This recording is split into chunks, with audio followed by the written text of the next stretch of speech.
Selamat siang teman-temanku, saya Siva, salah satu fasilitator sekolah Samin, sedang bersama dengan Pak Faiz Mansur, pengurus Yayasan Odesa Indonesia. Di sesi kali ini saya akan menanyakan beberapa pertanyaan kepada Pak Faiz mengenai sekolah Samin. Semoga dapat menjawab pertanyaan yang teman-teman punya mengenai sekolah Samin juga. Langsung saja, yang pertama saya akan bertanya mengenai bagaimana Pak awal mula adanya sekolah Samin ini. Sekolah Samin itu sekolah Sabtu Minggu, disingkat Samin. Awalnya itu tahun 2017, setelah 1 tahun Yayasan Odesa Indonesia berdiri. Nah, kita kan ini mendorong kegiatan sekolah informal untuk menyokong pendidikan literasi anak-anak desa yang kita temukan karena kurang bagus di sekolah formalnya. Nah, karena kalau hari-hari biasa setiap hari nggak mungkin, karena mereka ya ada yang mengaji, ya ada tetap sekolah formal. Terus kita berinisiatif bagaimana setiap hari libur diadakan kegiatan. Nah, Sabtu atau Minggu. Atau kedua-duanya Sabtu dan Minggu. Nah, itu dilakukan, makanya disebut sekolah Samin, sekolah Sabtu Minggu. Iya. Saat pertama kali sekolah Samin ini muncul di masyarakat Cimenyan ini, apakah para warga antusias menyambut sekolah Samin ini? Antusias itu gimana ya? Yang pertama itu kronologinya gini. Jadi dulu saya menemukan beberapa tetangga, anak-anak itu kan sering main kalau bulan puasa. Ngobrol, buka puasa bersama. Dari situ kan kita tahu tingkat level-level pemikirannya. Terus kalian mau ikut belajar lagi? Mau, antusias. Mau apa belajarnya? Bahasa Inggris. Dari situ antusiasnya ada di anak-anak. Nah, udah dimulai dari belajar bersama di rumah saya waktu itu. Nah, setelah itu banyak orang dari kampung luar situ yang kepengen bersama. Ikutnya kepengen les. Nah, kalau disebut antusias ya antusias sebenarnya ya. Nah, cuman waktu itu ya kemudian tidak antusiasnya ya nggak stabil itu loh. Jadi kalau diajak gini ayo oke. Nah, tapi nanti sudah kita tetapkan jadwalnya setiap Sabtu atau setiap Minggu atau Sabtu dan Minggu di masing-masing tempat ya. Kadang-kadang ada gangguan sedikit aja, kawinan atau apa bubar orang tuanya. Nah, jadi kalau antusias sih antusias, tapi konsistensinya atau stabilitasnya itu yang tidak. Berarti tadi tuh sekolah Samin ini termasuk ke kategori sekolah informal ya Pak? Ya. Mengingat tadi bahwa mengingat tadi sekolah formalnya di sini yang kekurangan di ilmu pengetahuannya atau yang lainnya, mengapa Odesa tidak membuat sekolah formal saja Pak? Ya, nanti arahnya juga akan ke situ. Mikir saya, kalau saya mengusahakan sekolahan itu juga satu pertanyaannya yang harus diperbaiki kan sekolah dasar. Nah, kalau saya bikin sekolah dasar swasta ditambah SMP ya nanti malah ganggu yang sekolah yang ada. Nah, tapi saya juga tidak berdaya karena bukan orang pemerintah di situ yang bisa mengkondisikan guru-gurunya, karena ini akar masalahnya keterbelakangan pendidikan itu ada sekolah tapi sangat-sangat buruk. Terbukti ya banyak yang tidak bisa baca tulis sampai kelas 5, 6 ya. Murid-muridmu masih banyak kan? Nah, ya itu kasusnya itu. Nah, nanti kita akan mengusahakan itu, karena itu lebih baik kita itu mendampingi mereka dari luar dengan belajar. Dan yang kedua, kebutuhan anak-anak sekolah di sini itu jauh-jauh kan bukitnya. Kalau kita bikin sekolahan hanya di satu tempat, yang bukit sana tuh jaraknya kan 7, 4. Nah, lebih baik pelayanan kita optimalkan ke sana sekalipun hanya Sabtu Minggu. Toh nanti pendidikannya tetap ke formal, itu kita bantu lewat kelanjutannya, misal beasiswa atau apa ke tempat lain gitu.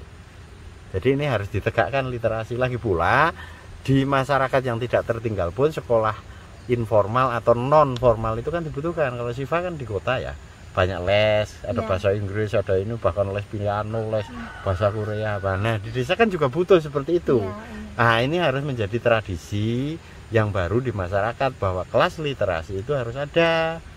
Ya yang paling banyak kalau di desa kan pagi sekolah sore ngaji, hanya itu. Tapi kalau kursus bahasa Inggris, kursus ilmu pengetahuan yang lain yang bisa menyokong anak-anak ini, karena sekolah formalnya mendapat tapi tidak bagus, kayak ilmu berhitung dan matematikanya juga banyak yang salah, ilmu pola pikirnya juga banyak yang salah di situ ya. Matematika itu bukan berhitung, ilmu memahami pola itu. Nah itu juga harus dikuatkan. Jadi apapun alasannya, formal dan informal atau non formal yang berjenjang dan memiliki kurikulum khusus itu juga harus ditegakkan dimanapun. Dan manfaatnya kalau di desa, anak-anak itu daripada bermain-main gak karuan, ya tetaplah bermain tapi diisi edukasi. Karena tugas anak kan ada dua ya, belajar dan bermain. Haknya itu dipenuhi. Nah yang paling bagus ya kalau bermain sambil belajar. Tapi jangan belajar bermain-main. Apa yang mengajar di sekolah Samin ini? Nah yang mengajar kita targetkan sebenarnya sih bebas kalau menurut saya, mau yang tua mau yang muda. Tapi selama ini kan juga ternyata kalau untuk yang tua-tua ngajar jadi relawan ke sana kemari, ya ada problem, entah sudah pekerjaan, ngurusi anak, ngurusi itu. Nah yang tua-tua itu pada akhirnya menyerah, tidak bisa konsisten untuk menjadi relawan yang setiap Sabtu Minggu mengajar. Ya lebih baik kirim donasinya saja. Teman-teman yang muda seperti Siva itu yang masih kuliah kan butuh pengabdian masyarakat, butuh pengalaman berorganisasi. Nah dan bagus ini lewat pendidikan, lewat praktik mengajar. Jadi relawan dari mahasiswa S1 atau S2 supaya juga mahasiswa ini memiliki pengalaman yang kuat di masyarakat, terutama di desa-desa, menghadapi orang miskin, tahu realitas kemiskinan di Indonesia yang puluhan tahun susah di urai ini. Karena kita membahas mengenai fasilitator dari sekolah Samin ya Pak. Ya. Jadi apa saja tugas dari fasilitator sekolah Samin itu? Tugasnya mengajar plus sekaligus nih pengajar yang baik itu ya harus pembelajar. Ini wahana yang tepat untuk pembelajaran adik-adik mahasiswa yang umurnya 19 tahun sampai 27 tahunan. Itu menurut saya bagus kalau menjadi relawan di Sabtu Minggu di Bandung ini mengajar anak-anak petani di desa-desa. Karena dengan mengajar itulah nanti dia akan punya banyak pengalaman. Tugas yang pertama belajar dan mengajar. Mengajar sebagai cara belajar. Nah, belajar apa saja? Satu ya belajar tentang ilmu kepribadian. Tentu saja ya, karena anak-anak desa membutuhkan bimbingan, butuh kakak-kakak yang bisa memberikan pencerahan-pencerahan perilaku, moral, etika ya, karakter, terus juga skill-skill dan juga ekologi. Jadi relawan-relawan ini kalau ke Odesa akan kita berikan fasilitas untuk belajar ilmu ekologi dari praktik di lapangan. Itu kenapa sekolah Samin waktu itu 2 tahun yang lalu, Harti yang senior itu yang pertama, kemudian sudah bisa membuat garis dasar pendidikan Yayasan Odesa yang untuk anak-anak desa ini dengan bundel ekologi dan kemanusiaan. Ini dua hal yang tak terpisahkan. Kemanusiaan itu isinya bagaimana kita mendesakkan empati. Nah, ekologi itu bagaimana kita supaya bisa merawat alam. Nah, termasuk ekologi pertaniannya gitu. Nah, di situ kalau belajar sih banyak hal dari Odesa nanti. Yang pembidangan untuk relawan kita akan berikan kesempatan kursus-kursus gratis peningkatan kapasitas. Mau jurnalistik, oke. Mau jurnalistik yang spesialis ke digital, siap. Mau kursus pengetahuan anti korupsi, siap. Mau pengetahuan tentang ekologi, sangat siap. Kita punya laboratoriumnya di lapangan dengan bersama petani, kan ngerti tanah yang sakit, mana tanah yang sehat. Nah, merawat Indonesia dengan merawat pertanian itu penting. Jadi ini ilmu berbasis praktik yang sangat-sangat bisa mempercepat pengetahuan bagi teman-teman relawan. Nah, ilmu sosial juga kita arahkan, metode-metode penelitian juga kita ajarkan, dan jangan lupa juga ada ilmu etnografi. Itu yang ngajar banyak lah, pakar-pakar juga ada, profesor, doktor ada, tapi dokter yang praktik, bukan hanya dokter yang hanya di bangku sekolah. Kita semua praktisi juga, tapi sekaligus pemikir. Nah, ilmu menulis itu penting ya, nanti kita tekankan kepada relawan. Jadi, dan yang selanjutnya adalah saya ingin membuat semacam pendidikan keorganisasian ke para kaum muda atau mahasiswa itu, yang outputnya nanti goalnya itu adalah melahirkan pemimpin-pemimpin itu. Nah, itu karena sekolah Samin itu kegiatannya di hari Sabtu dan Minggu, pastinya juga yang namanya sekolah ya Pak, bersama anak-anak banyak membutuhkan barang seperti mungkin pensilnya atau papan tulisnya. Nah, dari mana dana itu akan diperoleh? Ya pokoknya kebutuhan operasional dan lain sebagainya ya. Iya. Nah, termasuk kalau ada motor yang mogok apa itu kan relawan, bensinnya relawan. Ya kita selama ini pertama ya tentu saja daripada pengurus secukupnya kita usahakan untuk membantu adik-adik mahasiswa yang relawan. Ini tidak membayar kita ya. Iya. Tapi kita juga tidak menutup mata untuk bahwa itu kebutuhan, dan saya juga karena pernah menjadi mahasiswa juga pernah menjadi aktivis. Jangan karena pengabdian sosial nanti membebani orang tua. Kan tidak semua orang tuanya mampu juga, tapi tetap kepingin mengajar. Nah, jalan tengahnya memang kita tidak memberikan upah dalam arti seperti gaji, karena ini memang kesukarelawanan, tapi kita juga tidak membiarkan tidak adanya insentif. Kalau motornya rusak, apa potensi rusak kan tinggi kan di sini motornya karena jalannya kayak gitu. Nah, itu untuk nyervis apa supaya tidak jadi beban orang tua. Nah, terus ya ada honor-honor kecil itu untuk menyokong saja, aktivitas saja. Saya tidak ingin nanti kalau berjuang itu segalanya merepotkan juga. Tapi jangan juga jadi relawan motifnya itu ya memang untuk gaji gitu. Ya enggak boleh.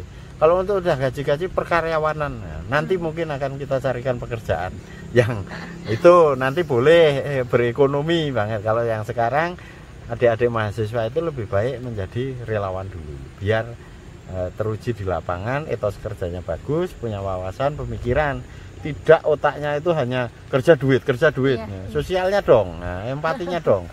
Indonesia itu butuh orang-orang yang kedermawanannya itu jangan hanya duit, tapi waktu, energi, dan yang lebih penting sih saya senang kalau banyak teman adik-adik mahasiswa di Bandung itu kan kampusnya jauh-jauh ya. Nggak pada kenal ya, satu generasi gitu. Kalau saya kan di Jogja, deket-deket kampusnya, banyak kenal UGM, saya di UI, aku kenal teman UGM itu ya banyak melimpah. Yang di IKIP waktu itu banyak sekali, IAIN biasa. Nah, di Bandung ini ada masalah, orang Unpad itu kenal ITB ya sedikit. Orang Unpas kenal Stikom, orang Stikom kenal Unikom, itu jarang ternyata. Karena memang jauh-jauh dan ya ada yang di Jatinangor sampai ITB itu berapa km itu? 25 km ya, lebih ya. Itu kan problem ya. Jadi pergaulannya kurang dinamis. Nah, di Odesa kan Jadi kenal. Iya. Kamu kenal dosen ITB kan? Iya, Kenal. Kamu kenal mahasiswa UIN jadinya. kenal. Oke. Kita membahas mengenai anak-anak yang ada di sekolah Samin ini. Target dari sekolah Samin itu anak-anak usia berapa, Pak? Kira-kira. Pokoknya dari SD itu SD, harus ya. dilayani, difasilitasi. Silahkan, saya membebaskan relawan sendiri yang mengelola. Maksudnya hanya memberikan fasilitas kepada para relawan untuk berpikir sendiri, serius, menemukan masalah-masalah mereka dan menemukan solusi. Iya. Nah, anak SD pun ternyata diklasifikasikan 1 sampai 4 gabung. Yang 5 sampai 6 atau bahkan campur dengan SMP. Masih oke. Iya. Nah, seperti itu boleh, bagus, dan saya melihat inisiatif-inisiatif seperti itu ya bagus saja. Nah, nanti yang SMP mau dikasih kursus les privat atau apa sendiri-sendiri juga boleh nanti membuka teman-teman. Jadi ngajarnya pun tidak harus yang dalam artian banyak anak itu, nanti mendampingi. Hamid itu pernah mendampingi satu anak yang buta huruf yang susah membaca kan. Iya. Itu juga tetap kita ongkosi sampai ke sana, ke bukit. Seminggu bisa 3 kali menemui itu. Tapi sekarang malah anaknya mau sekolah di luar dari sini, di Majalengka, di pesantren asrama, jadi ya malah bagus. Nah, seperti itu kan jadi bagus. Yang tadinya akan ada potensi anak buta huruf, sudah stunting, susah, keterbelakangan, sakit paru-paru juga kan, kasihan kan. Didampingi oleh relawan dan mentas, artinya kita senang karena tercerabut dari problem dan anaknya sekarang tumbuh bagus. Kalau dulu penakut anaknya, ketemu orang ngumpet. Sekarang udah bisa senyum, bisa assalamualaikum, bisa tertawa menghadapi orang gitu. Oke, jadi bahkan tadi anak-anak yang belum sekolah juga ada ya Pak ya. Kita bukan fokus ke anak usia SD sampai SMP saja, tapi sekolah juga kita ada ya Pak ya, beberapa. Ya boleh, nggak apa-apa itu nanti kalau belum ada dan itu permintaan oleh warga, ya Siva dan lain sebagainya boleh menyelenggarakan itu, buat saya inovatif mungkin lah untuk menjawab. Pokoknya gini prinsipnya core dari para pengurus yayasan, kalau ada problem-problem yang berkaitan dengan pendidikan cepat disiasati. Caranya bagaimana, yang lebih ngerti itu teman-teman adik-adik relawan. Tidak harus inisiatif dari pengurus, ini boleh ini nggak boleh, banyak bolehnya kita itu. Nanti ada tambahan biaya untuk gini-gini ya laporan ke pengurus gitu. Kesukarelawanan itu benar-benar harus banyak inisiatif, dan Udesa itu organisasi yang sangat kenyang oleh eksperimen gitu loh, nggak harus banyak rapat. Ini ada anak orang miskin susah kalau belajar bareng karena sering dibully, mentalnya terlalu, ya dampingi waktu khusus. Kalau Siva ngajarnya minggu untuk yang anak-anak umum, anak ini satu, nanti hari Sabtu Siva datangi sendiri. Tidak apa-apa, itu juga ada transportnya yang seperti itu boleh. Karena nanti berbahaya kalau sampai ada anak yang seperti itu terbelakang gara-gara sering dibully, banyak kan kasusnya di sini. Ya. Terus oke, tapi setelah mereka tadi kan yang anak-anak yang ada di sekolah Samin itu kebanyakan sekolah SD sampai SMP. Nah, setelah mereka SMP, bahkan setelah mereka lulus, apa yang akan dilakukan pihak Odesa untuk mereka? Oke. Ya, tentu saja kita menyerukan yang utama bagaimana orang-orang tuanya itu memperhatikan anaknya pendidikan yang lebih tinggi. Nah, kalau yang sudah mampu bisa bersekolah ya kita berikan semangat saja. Karena banyak di sini itu bukan ekonominya tidak mampu, mestinya kan diusahakan sedikit untuk membiayai anaknya SMA mampu, tapi karena kulturnya tidak peduli pendidikan sehingga banyak yang tidak sekolah. Nah, itu yang pertama. Yang kedua, karena memang fakta juga tidak mampu, dan kalau sekolah di sini itu jauh, beban biayanya tinggi, kita kasih beasiswa. Pesantren kan ada 22 anak. Kita akan mengusahakan lebih banyak lagi nanti. termasuk program yang tahun 2023 ini di kepengurusan SIFA nanti harus ikut menangani anak-anak desa yang mau kuliah. Kita carikan program beasiswa yang dari pemerintah kan banyak itu. Iya. Nah ini pemerintah kan tidak bisa ke bawah menemukan orang-orang miskin. Banyak orang-orang miskin anak SMA ini yang tidak kuliah, padahal ada beasiswa. Dan kadang-kadang kuotanya kosong, tidak dipakai, iya kan? Iya. Nah, kan sayang. Nah, kita harus masuk ke situ. Ini kesempatan mengentaskan kemiskinan melalui pendidikan. Kita buat tim pelayanan, servis untuk orang-orang miskin agar mendapatkan beasiswa. Nah, kita kenal beberapa pemilik sekolah, mau swasta, mau negeri, boleh saja, bebas lah. Itu nanti tolong diurus ya. Iya, fasilitator yang bagaimana Pak yang dinilai baik oleh para pengurus yayasan? Yang baik itu yang tidak jelek. Yang baik itu kriteria relawan satu, ya konsisten, komitmen, terus bekerja atas dasar nilai kesukarelawanan. Iya. Jangan mengejar materi, toh kita sediakan begitu, toh kita juga tidak akan memberikan jaminan diangkat menjadi karyawan atau apa. Ini yayasan, itu berbeda dengan perusahaan. Kalau urusan perusahaan nanti, saya juga punya perusahaan, bisa saja kalau kamu pinter penerjemahan, pinter penulisan, nanti kita rekrut jadi karyawan. Kalau tidak juga nanti urusan pekerjaan itu kita bantu dorong sesuai minat-minatnya, jenjang karir ke tempat lain. Iya. Nah, kan banyak relasi-relasi pengurus yayasan Odesa. Asal bagus kerjanya. Nah, ini di Odesa ini bagusnya sebagai sarana menilai mahasiswa-mahasiswa yang nanti pada akhirnya harus bekerja ini untuk baik atau buruknya. Satu, komitmen. Iya. Taat pada nilai, bukan taat pada program Odesa.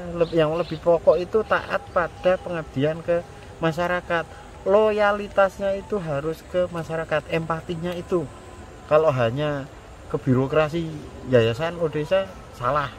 Lagian yayasan Odesa tidak punya birokrasi yang khusus untuk itu. Tapi lebihlah loyalitas ke masyarakat. Nanti akan kelihatan kok sejauh mana dia kalau ada kena problem di masyarakat, dia berani menghadapi, terus dia berani berinisiatif melakukan eksperimen-eksperimen.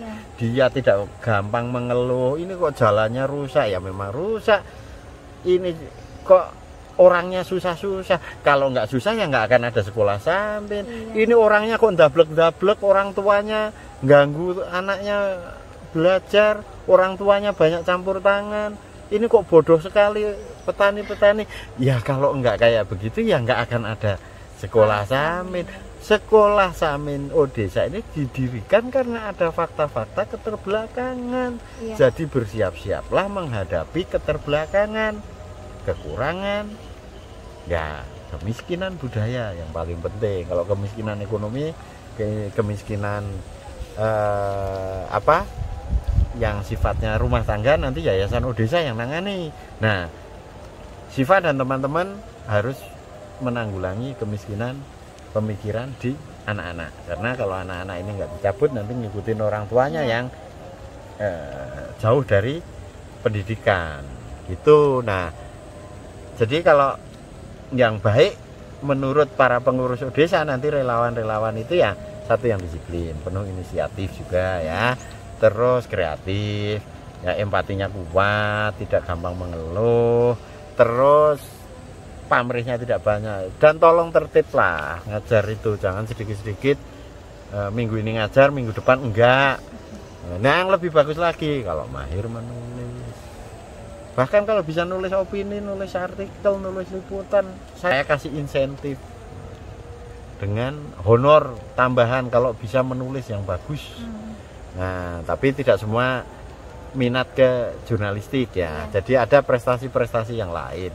Ya pokoknya secara organisasi kalau dia bagus, inisiatifnya membuat kurikulum bagus, ya nanti itu akan dinilai oleh pengurus dan ini akan menjadi bagian terpenting dalam proses-proses menuju tangga yang lebih maju. Dan puncaknya saya berharap ini teman-teman itu jangan hanya berhenti pada menjadi pengajar. Pengajar itu bagus, tapi yang lebih bagus lagi kalau jadi pemimpin.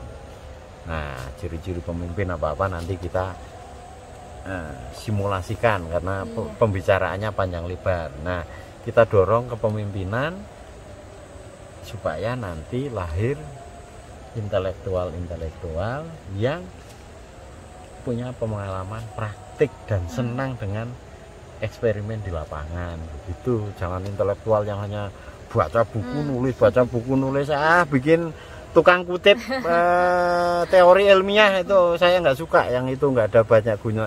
Indonesia tidak butuh yang itu. Indonesia butuh seperti kamu yang sering turun melayani masyarakat, tapi sekaligus mencatat, bisa menulis dan membuat abstraksi juga dalam penulisannya gitu. Kembali lagi ke sekolah Samin, ketika mahasiswa fasilitator itu datang ke desa, sebaiknya contoh apa yang harus dia lakukan, perilaku apa yang akan yang nantinya akan dicontohkan ke masyarakat desa sini, Pak? Satu, tunjukkan bahwa kalian mahasiswa itu benar-benar orang baik. Jangan orang pintar dulu, orang baik dulu. Orang baik itu apa?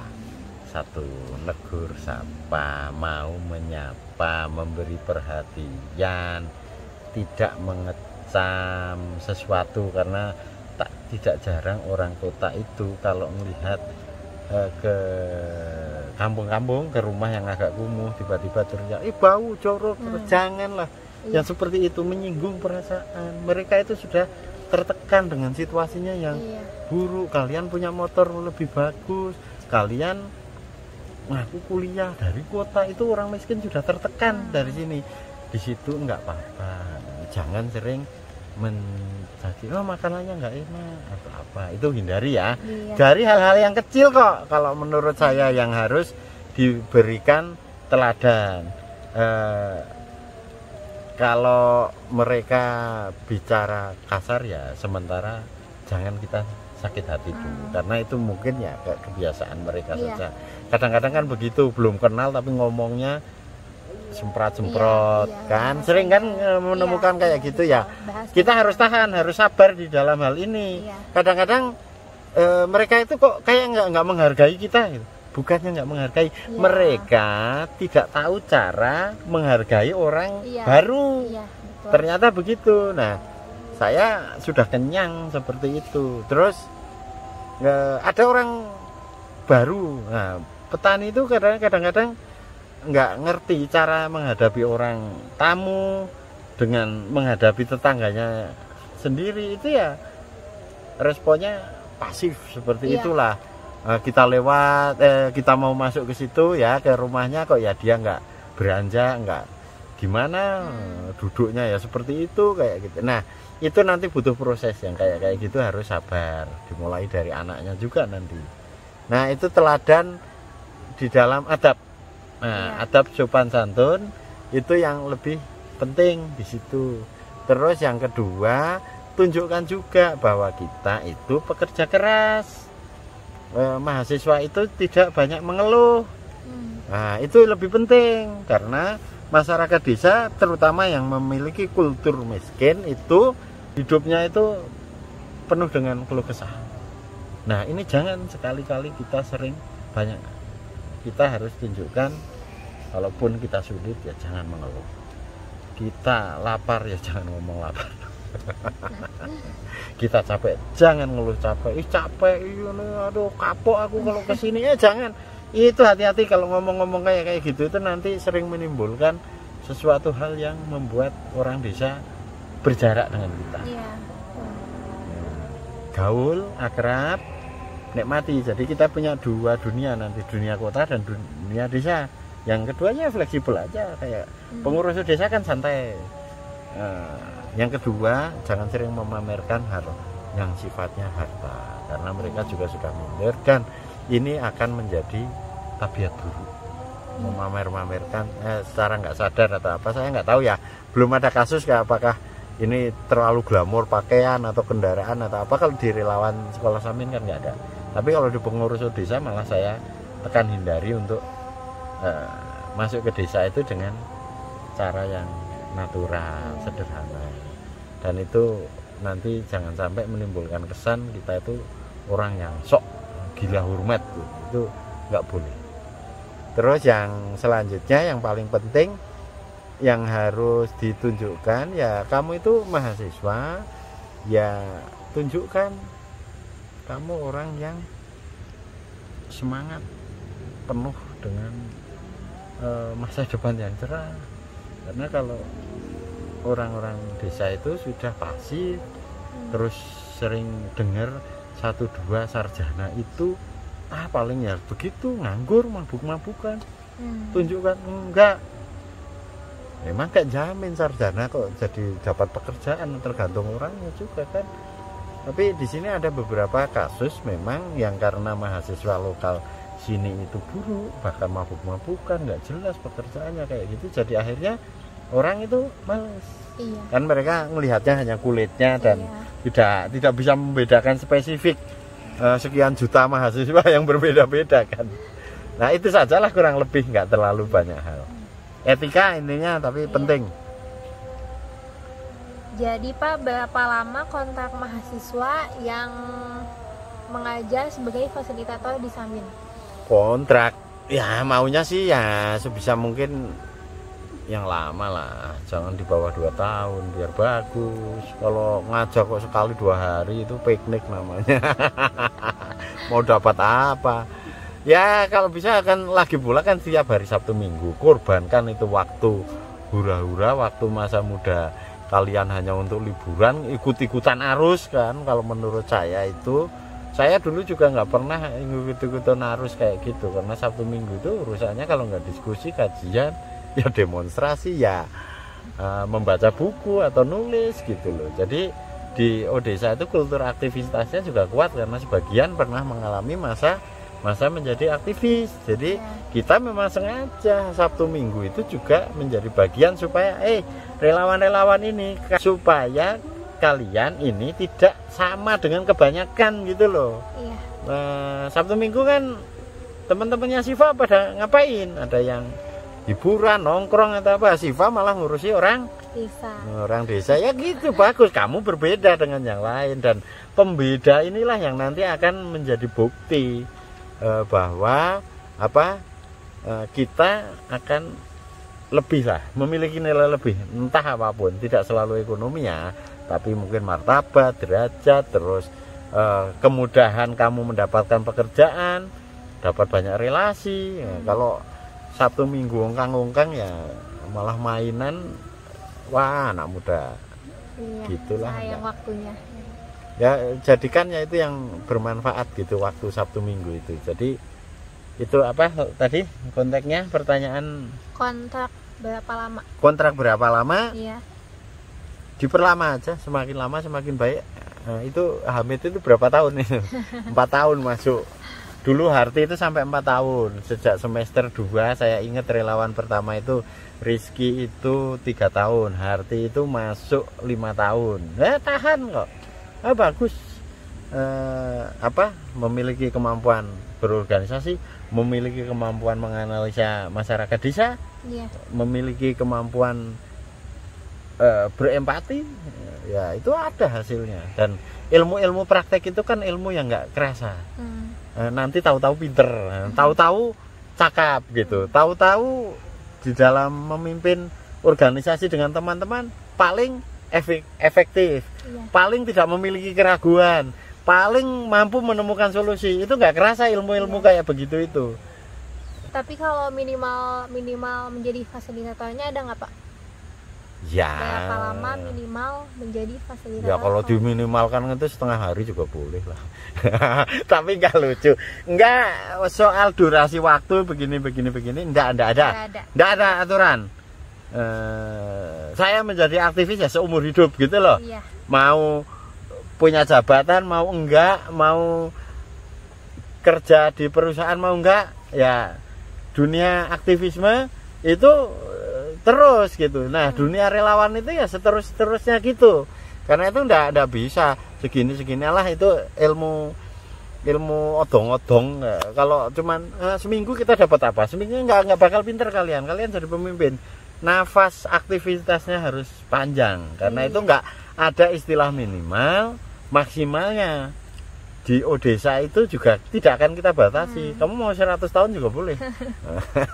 Semakin lama semakin baik ya Pak ya? Ya, tapi tentu saja jangan hanya memperlama, itu buat apa? Nggak ada jenjang karir di Odesa. Tapi akan melapangkan karir juga nanti kalau kalian bagus gitu kan. Ya, jadi intinya ya sekuat-kuatnya lah.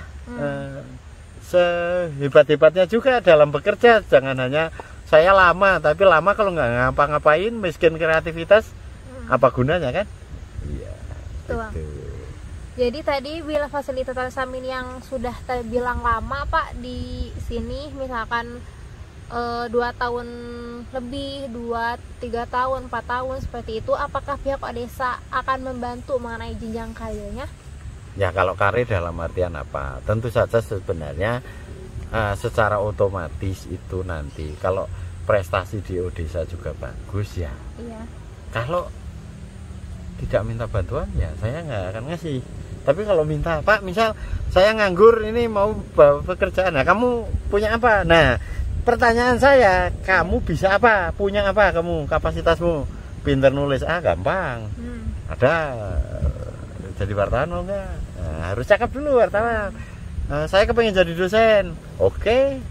Tapi kamu pinter enggak? Masalahnya kan? Iya. Jangan saya nggak bisa apa-apa, tapi tolonglah Pak, nanti kasih pekerjaan. Lah nggak bisa ngapa-ngapa, minta pekerjaan. Iya. Jangan juga ngomong. Kalau saya tanya, kamu mau kerja apa? Jawabannya, kerja apa weh? Pusing saya. Oke. Kalau relawan kok tanya pekerjaan ke saya, jawabnya seperti itu, saya suruh kerja nyuci piring. Jangan sampai ya nanti ya, ini saya ingatkan. Iya. Soal pekerjaan, soal jenjang karir kayak gitu gampang. Jangankan hanya jadi karyawan, yang biasa-biasa, yang spesialis, sampai level saya sering bicara ke Hamid, ke Adit apa-apa. Kalian itu harus belajar politik. Kita itu butuh kader-kader politik yang bagus untuk memimpin. Iya. Jangan ragu nanti jadi anggota DPR. Siapkan sejak sekarang supaya bagus. Jangan ragu nanti jadi bupati. Karena itu jenjang yang menurut saya gampang. Ya. Gampang itu karena saya tahu arah kalau ke sana itu. Masuk partai bagaimana, belajar ilmu politik dengan kita-kita di Odesa juga banyak. Ada yang anggota DPR kan yang sering ke Odesa banyak. Ada yang LSM seabrek, ada yang wartawan, itu komplit untuk melatih politik. Nah, nanti sampai ke partai politiknya mau kemana ya kita rasionalisasi. Itu sah, karena kamu semuanya nanti harus juga ngerti politik. Kalaupun tidak seneng, kalau nggak ngerti politik nanti repot, nggak ngerti kebijaksanaan dan juga nggak ngerti kebrengsekan. Karena di politik memang banyak brengseknya dan itu harus diperbaiki. Nah, latihan jadi pemimpin, latihan berorganisasi, dan latihan menjadi intelektual. Itu semuanya memang butuh dilatih. Nah, Odesa itu kami siapkan memang untuk itu, untuk menjadi media praktek bagi kader-kader muda untuk ya menjadi pemimpin. Iya. Masalah politik itu masalah sederhana. Penyederhanaannya caranya mudah, yakni dengan kalau kita satu ngerti, paham, dan kita punya bekal berorganisasi.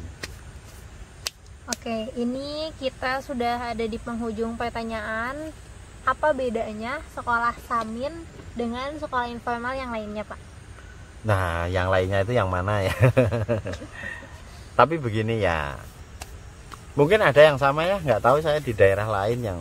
Tapi sekolah ini fokusnya ekologi dan kemanusiaan, menekankan empati dan juga mendorong setiap orang untuk peduli lingkungan. Jadi manusia dan alam harus menjadi titik tolak kita bekerja untuk memperbaiki Indonesia.